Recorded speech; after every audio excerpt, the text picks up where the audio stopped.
social anxiety. Problem with the book is now I just spend all my time reading that alone on a pillow shaped like my father, which is really hard to get. Got to shop at Bed Bath & Beyond Sadness for that one. It might sound very strange to you, but sometimes I do these comedy shows and sometimes people don't laugh at my jokes. And I tell my shrink that.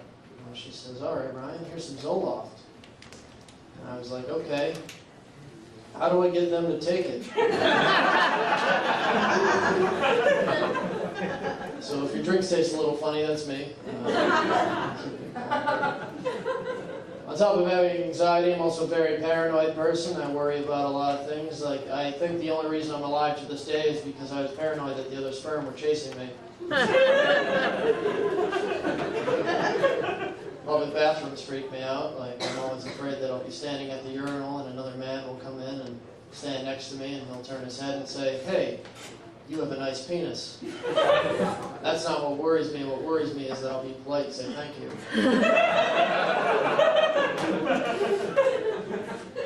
I worry about a lot of things that don't matter, things that could never happen. Like I get very freaked out at the notion, like, oh, what if I'm in a situation where I have to ask a Chinese musician to lay down some tracks?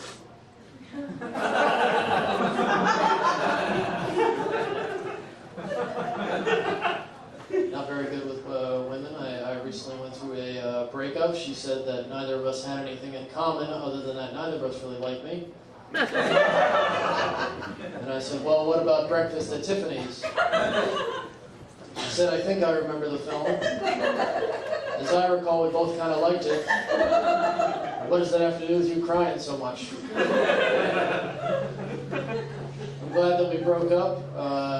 She was a little dumb. I remember when we broke up, she actually sent me all my dick pics back with a message that just said, "Guess I won't be needing these anymore." She was one of these kinky girls. I'm not very kinky. I've always been rather vanilla in the bedroom. She liked to talk dirty. I'm a comic. If you talk dirty to me, I'm just going to laugh at you.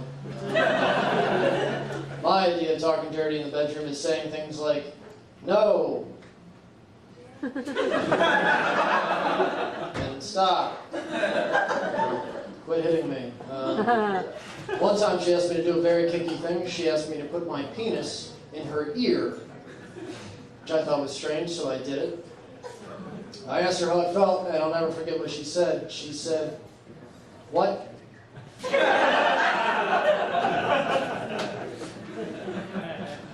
Also very socially awkward with men. Men will often confuse me for an adult male who knows where he is at all times, which is just not true. They'll say very manly things to me like, "Dude, check out that car, isn't it awesome?" I don't know anything about cars, so I'm like, "Yeah, I bet it's got some nuts and bolts. It's heavy. I've seen a Dodge commercial 1 or 2 times. And you'd ask me, "Well, Ryan, what kind of car do you drive?" I'd say, "Oh, I drive a '93 Ford Taurus wagon." Then I try to man it up a bit. It's got plenty of room for fucking bitches. I don't know.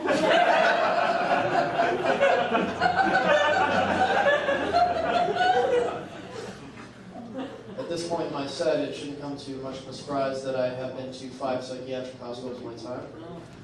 I'm trying to write a book to tell you which ones have the best food. Psych hospitals aren't like the movies make them out to be. They're not particularly funny places. The funniest thing I'd ever seen in a psych hospital was that someone had been playing Hangman on a whiteboard, and I found it ironic. Hangman is a very strange game. It's a game where you yell out random letters to prevent someone from being hung.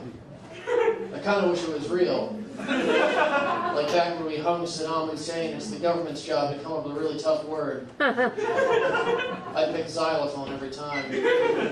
And it gets weirder from there too, because you don't start by hanging a regular guy. You start by hanging a multiple amputee. And then you slowly fulfill his dreams of having limbs. And then you hang him. Guys, I'm Ryan Bourassa. Thank you very much. Great shot.